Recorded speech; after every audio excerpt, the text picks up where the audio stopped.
Welcome guys to my Siargao vlog series, and this is part 3 and final vlog. We're back on the road to go to the PIER in DAPA. Our agenda is to ride a boat going to Socorro and Bucas Grande Island, an island 2 hours away from Siargao. Okay, video vlog check. Pumunta na kami ngayon sa Bucas Grande Island. At actually hindi ko pa alam kung ano pang meron doon. Ang alam ko lang, andun yung Sohoton Cove Cove. So more about to sa underwater snorkeling and swimming. So we're going to explore more Siargao Island. So part pa rin siya itong Surigao del Norte. So natay namin yung bangka namin, wala pa rin akong boses.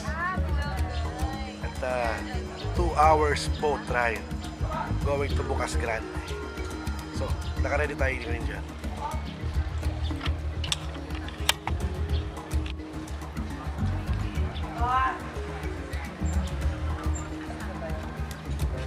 Let's go guys!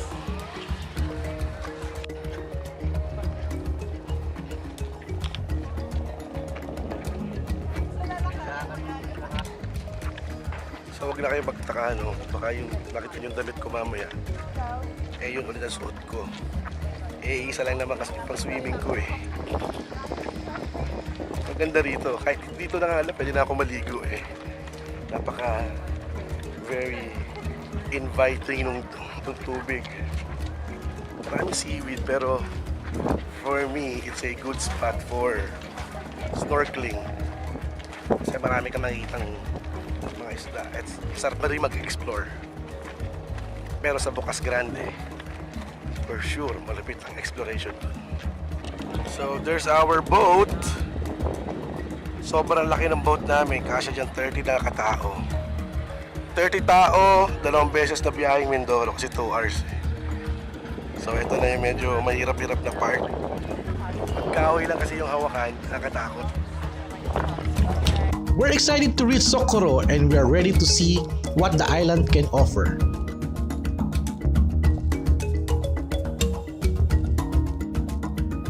Along the way, we're amazed to see the other islands around Socorro.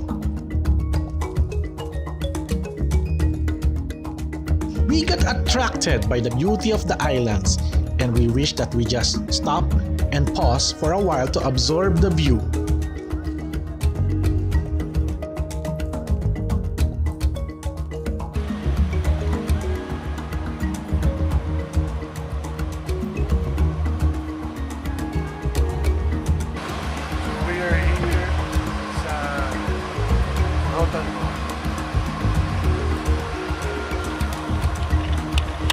We arrive in Sohoton. It's a resto, tourism center, and a boat dock. All tourists go here to register and pay for the tourism fee. On every boat, there's an official tour guide assigned. In Socorro, the small islands you see here are made from limestone rocks.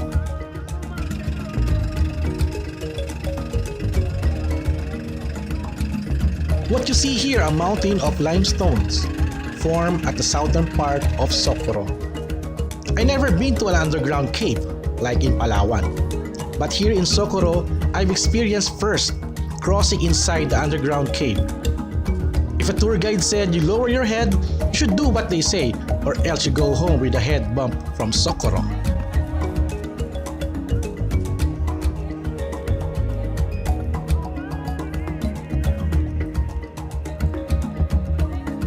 GINO, our boatman tour guide, shares some trivia about the limestone rock formation. This limestone rock formation is special to all boatmen here in Socorro. I think it's their landmark to go to the right route and not get lost.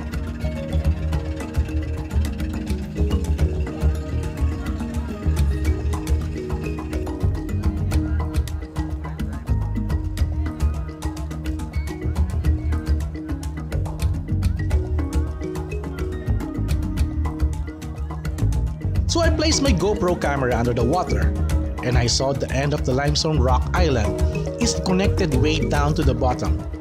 And I think this might be around 300 meters deep.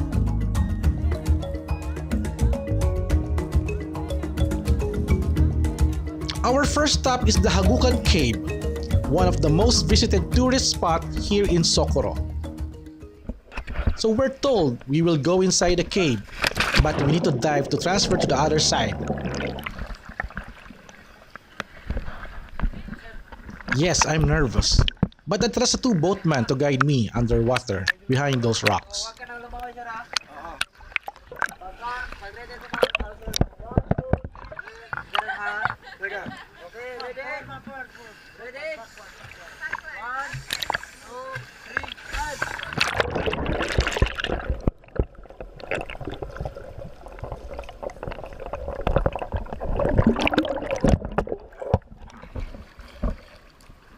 So we entered the cave that was lighted by the sun from the other side. The FX, a luminous cave. Tama na yung request ako. Nakapagod eh. Yung ganon.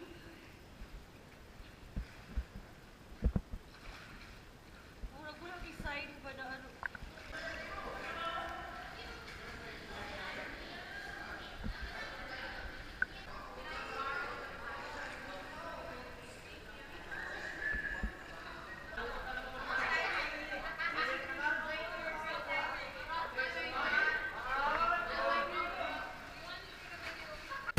After the few boat ride, we visited the MAGKUKUOB cave, a popular cave diving site. But we can just walk through it because it's low tide.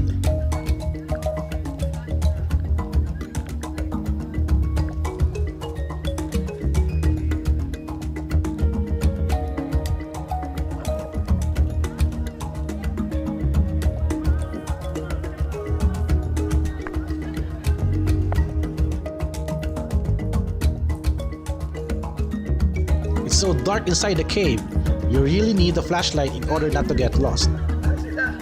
But luckily, our boatman brought a waterproof flashlight. Follow the light! Follow the light! The flashlight! The flashlight! The flashlight! Follow the flashlight! Oh my gosh, everyone's here. We're waiting for you.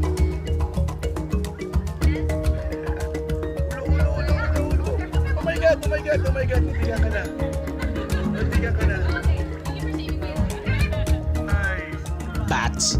I don't like bats because they can poop on you anytime. The highlight of our adventure is to climb up and hold on to these cave rocks. We need to go up to exit the cave.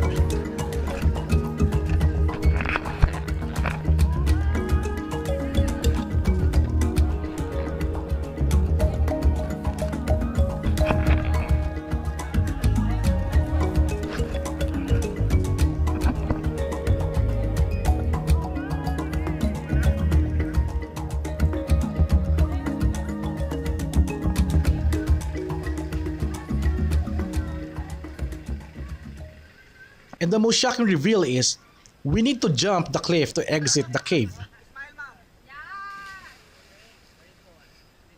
Ayun, so, The last time I jumped a cliff was 25 years ago. I was young then. But it's so weird that I'm so scared to see the bottom of the cliff. I think I'm going old.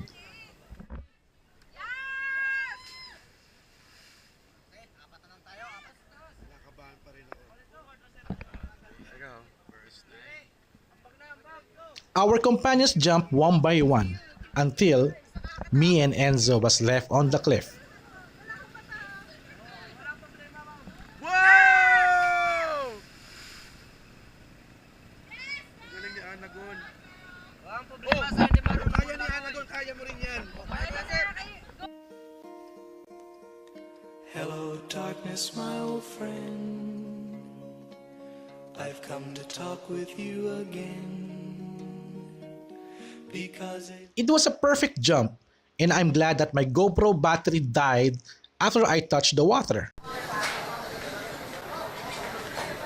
So kakatapos lang namin kumain ng lunch, and after some rest, we're now going to the jellyfish sanctuary. So isang tao lang daw sa isang bangka ang mapunta doon.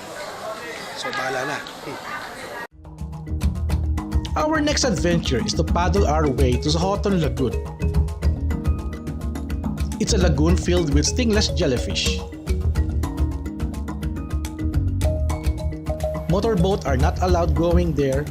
They use a small boat with paddle because they don't want to disturb the natural beauty of the lagoon.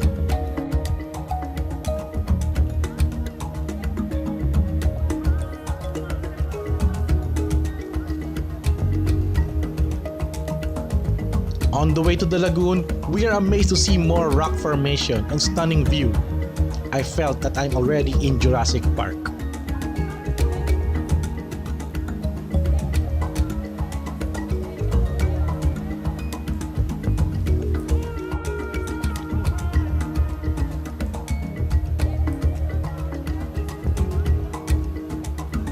The stingless jellyfish lives here. It's a sanctuary, and for them to breed more, it will take years for them to breed. That's why they no longer allowed swimming in the lagoon.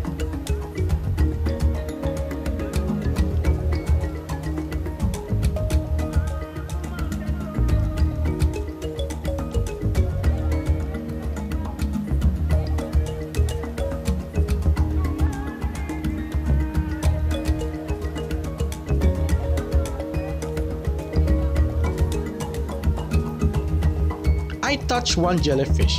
It was okay, but I felt a mild sting when my finger touched the tentacles. But I was okay. Not sure if it's a sting or just my imagination. On our way back to Sohoton Dock, we experienced a very hard rain. It was the AMIHAN. I'm glad that there are no waves in this area. Very thanks to these big rock islands for calming the waters.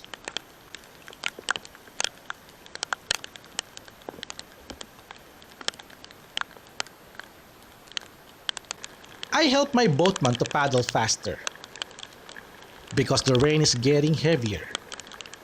Wow, this is really an adventure. I love this kind of scenario. Zero visibility? Yes, even at sea.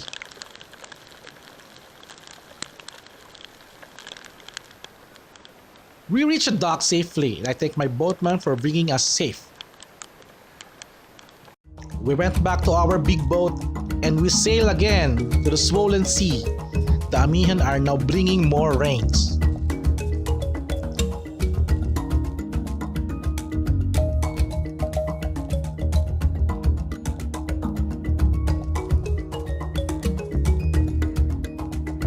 Before we go back to Siargao, we requested to visit Nude Beach, a beach island with just sand.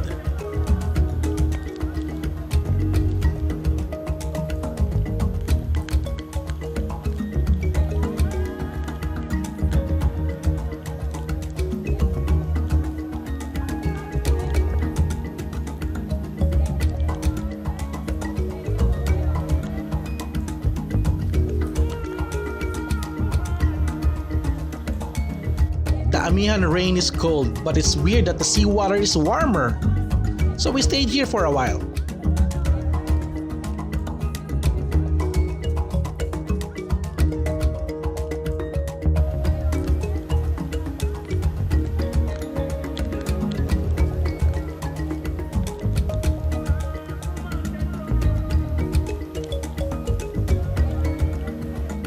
Nude Beach is a small sand island. You can explore this in just 20 minutes.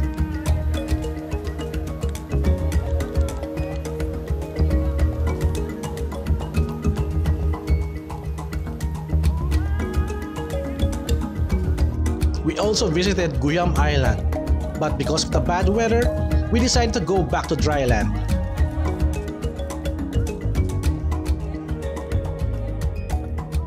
That evening, we ate our dinner at Kermit.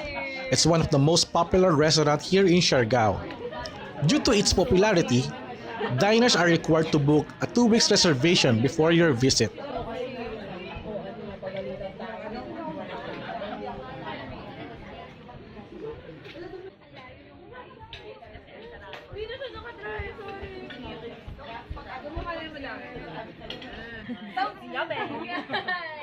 Ah, cheers! May plano mo na tumatama. Cheers! 10 years of friendship! This is day 4. It's time to go home. But when you get a bad weather, expect flights are cancelled. We don't want to get stuck. Our tour guide told us we can take the ferry ride, going to Surigao del Norte, and then fly there via Butuan Airport. Seems a very good plan.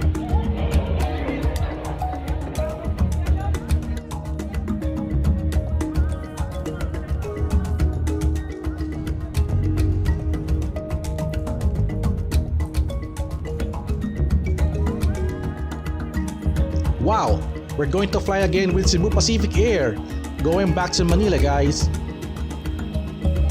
I hope you enjoyed my vlog, so more to come soon. So thank you for watching and see you at the next video blog adventure.